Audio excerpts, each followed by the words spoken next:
22 करोड़ लोगों को सजा हुई है। यहां पे उनको सजा होती है जब हम एक गलत अपॉइंटमेंट करते हैं और जब हम जो है वो दवाइयों में हेर फेर करते हैं उनकी। और फिर क्या हुआ, वो स्कैंडल भी याद होगा आपको कि जब हामला औरतों को लगने वाले टीके नाकस बने और मार्केट करवा दिए गए। ये असलम अफगानी साहब का दौर था और चीफ ड्रग इंस्पेक्टर जनाब उबैद अली ने इसके बारे में तहरीरी तौर पर लिख के दिया, मगर वो हमारी कौम की बेटियों को लग गए थे। वो स्कैम सामने आया।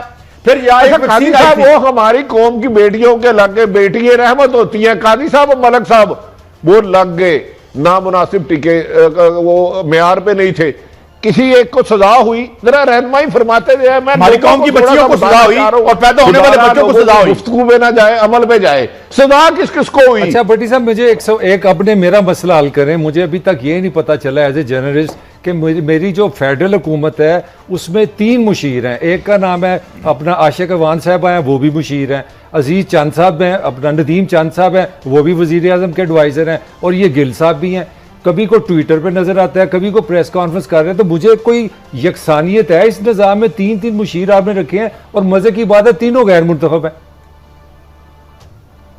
तो आप ये कहना चाहते हैं ये पाकिस्तान में पहली बार हो रहा है? गुजारिश ये है आपको अवाम के वोटों की ना जरूरत है, ना उनकी जरूरियात को पूरा करने के लिए कानून साजी आपने करनी है। आपने आके अपने बारी लगाना है। आपके पुराने दोस्त जो आपके खिदमत गुजार हैं, आपने उनको नवाजना है। आप पूरी कबीना में गैर मुंतहिब लोगों, कोई IMF का मुलाजम होगा, कोई ब्रिटिश नेशनल होगा, यूनिवर्सिटी से नहल हुआ होगा, किसी पे मनी लॉन्ड्रिंग का केस होगा, किसी के ऊपर FIA का केस होगा, वो आपकी आंखों के तारे हैं। चले वो आपके कान और आंख हैं जब आप इक़्तिदार में बैठ जाते हैं। तो आप इस्लामाबाद में हैं, खबरें ये हैं कि वजीर आजम साहब ने मंगवा लिया जी कारकर्दगी लाएं सारे वजीरों मुशीरों की, जिनकी मैंने आपको इतनी बड़ी तादाद बताई है। क्या होगा, कौन कौन जा रहा है, जरा अंदर की हमें खबर तो दें। देखिए, आने वाला तो तूफान है। अब तूफान से पहले बकौल कादी साहब के, क्योंकि NRO होता नहीं है, गिव एंड टेक हो जाए। 2 रिपोर्टें, आज भी एक रिपोर्ट स्टैंड कर रही है। आज भी जो कहा जा रहा था कि कोरोना क्राइसिस आया है, खुदा के वास्ते कर दे, माफ कराने की कोशिश करें, इसे पेंडिंग ना कराएं, उन्होंने वो फिर गलती कर दी। आप आने वाले दिनों में तूफान में नहीं अंदाजा करें। अब तो शायद जो इक़्तिदार में बैठा है उनके कुछ दोस्तों ने बाहर जाने का प्रोग्राम भी बना लिया है। उन्होंने कुछ लोगों से मुशावरत करना शुरू कर दी है, जहां के वो नेशनल हैं, कि हम हो सकता है किसी वक्त भी आ जाएं। ये किसके डर से हो रहा है साहब? ये मैं आपकी कबीना के लोगों की बात बता रहा हूं, मैं अपने जैसे किसी कमजोर आदमी की नहीं बात बता रहा। अब हालात यहां तक खराब हैं। हाँ, अगर संभल जाते हैं तो ये तो भाई आप ये कह रहे हैं कि ये खान साहब को छोड़ के भागने की तैयारी कर रहे हैं। पता नहीं क्या क्या हो जाता है इस मुल्क में। नहीं, मेरा आपसे सवाल है, ये खान साहब को छोड़ के भागने की तैयारी जब आएगा तूफान, क्योंकि इमरान खान साहब का एक विजन था साफ सुथरा 22 साल, वो लोग तो अब उनके साथ है नहीं, अब उनकी हुकूमत के साथ है। इमरान खान के विजन के साथ कोई नहीं है, PTI के साथ कोई नहीं है, जो उनके किचन कैबिनेट है वो हुक्मरान के पंछी हैं, हुकूमत के पंछी हैं। अपना दाना चुग लिया, जब हुकूमत खत्म होगी उड़ जाएंगे, किसी और दरख्त पे बैठ जाएंगे। वो तो बाकी के भी उड़ जाएंगे, लेकिन भट्टी साहब कुछ तो इमरान खान साहब ने भी रखे होंगे।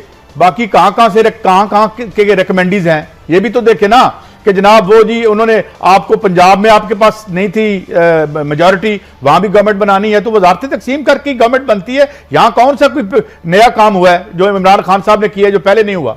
भट्टी साहब नहीं, तो निहायत अदब एहतराम से इमरान खान साहब ने वफाक में भी तो इसी तरह बनाया। MQM अख्तर मैंगल परवेज लाई और खुद जो नून लीग, वोट की इज्जत दो, नोट को लेके भाग जाओ। जब 2008 में आए, परवेज लाई साहब की काफ लीग थी, उसके 55 लोग अता मानिका के फॉरवर्ड ब्लॉक बनाया, पता नहीं क्या उसका नाम कुछ और दिया इन्होंने। तो ये तो सारी मुल्क में इक़्तिदार का खेल है। 22 करोड़ अवाम तो रब के सपुर्द है, वो उनके लिए कोई असबाब बना देता है। बाकी इस मुल्क में इक़्तिदार लेने के लिए आप असूलों को पांव के नीचे कुचल के आते हैं, इक़्तिदार को अखलाकियात का जनाजा निकाल के आते हैं। भट्टी साहब मुझे जब ऐसे जनाजे लेके आते हैं आप तो 22 करोड़ के लिए 100 का मुकाम हो जाता है। भट्टी साहब एक ब्रेक पे जा रहे हैं और जब वापस आएंगे तो यही हम ज़रूर अप्रिशिएट करेंगे कि इमरान खान साहब के आप सारे क्रिटिक भी हैं, मगर उन्होंने जो IPPs के हवाले से रिपोर्ट आई, जो कि शुगर माफिया के हवाले से, या माफिया मुझे कहना चाहिए या नहीं, उसके हवाले से उनकी रिपोर्ट आई है गंदम की, मगर जो IPPs की रिपोर्ट आई है जो हम ब्रेक के बाद हम आपके साथ डिस्कस करेंगे, वो शुरुबा फैक्ट्स एंड फिगर्स हैं। हज़ार अरब रुपए तो इन्होंने ले लिए, 79% तक प्रॉफिट लिया गया मुबैना तौर पर। और अब क्या अंदर की खबर हम आपको बताएंगे कि कुछ IPPs विलिंग भी हैं, मगर वो पीनट दे के जान छुड़ाना चाहते हैं। यह है अंदर की खबर। ये मामला क्या था, ब्रेक के बाद हम आपको बताएंगे क्या होशरुबा इंकशाफात है। वेलकम बैक नाज़रीन, जहां भी जाते हैं, अभी शुगर का बात हो रही थी, वो भी आपको बताएंगे कि शुगर में असल वारदात क्या हुई। 3 अरब रुपया तो जस्ट पीनट था। मगर ये जो अब 9 रुकनी गालबन 7 रुकनी 9 रुकनी थे गालबन, जो उन्होंने एक कमेटी की रिपोर्ट आई, 4802 अरब रुपए की बात हो रही है। अब अंदाज़ा लगाएं। और ये तो वो पैसे हैं जो मलिक साहब वो कह रहे हैं कि इस वक्त 900 अरब रुपया कैपेसिटी पेमेंट। मैं सिर्फ इतना बता दूं कैपेसिटी पेमेंट का मतलब क्या है। इसका मतलब नाज़रीन ये है कि ये वो पैसे दे रहे हैं जिसकी बिजली नहीं बनी, इसको कैपेसिटी पेमेंट कहते हैं। ये एक वारदात 92 में 94 में जब जरदारी साहब ने ये मुआहदे किए थे तब से रखी हुई थी। अब हमें नहीं पता ये क्या करके गए हैं, क्योंकि ये कहते हैं ये कौमी राज है जो इन्होंने किए हैं शहबाज शरीफ और नवाज शरीफ के दौर में जो मुआहदे हुए हैं। बट अपना मलिक साहब, ये 2025 में कैपेसिटी पेमेंट यानी अंधेरे बिजली सिफर पैदा हुई है और उसकी रकम हमें अदा करनी पड़ेगी इस मुल्क के अवाम को 1500 अरब रुपया। और अंदर की खबर दे दूं कि IPPs के करीबी जराए कहते हैं कि 100-150 अरब रुपया लेके, और हुकूमत भी विलिंग है कि 100 अरब रुपया ले लो, हजारों अरब वो ले जाए। 100 अरब, बट 100 अरब रुपए थोड़ा सा करेक्ट आपको कर दो, आपने फरमाया ना 4802 अरब रुपए आपने बताया, ये कैपेसिटी से नहीं लिया है। ये कैपेसिटी से मुराद है कि बिजली बनाए हमें आपने पैसे दे दिए। ये सिर्फ 13 साल में है, ओनली 13 ईयर्स में। आपको थोड़ी सी फिगर दूं, 16 IPPs जो है ना, 16 कंपनी ने 50 अरब, पूरी दुनिया आप देख लें, भट्टी साहब से पूछ लें, अपने आप से पूछ लें, कोई दुनिया में ऐसा बिजनेस दिखा दें हीरोइन समेत जो आप 50 अरब रुपया लगाएं और 415 अरब रुपया कमा लें।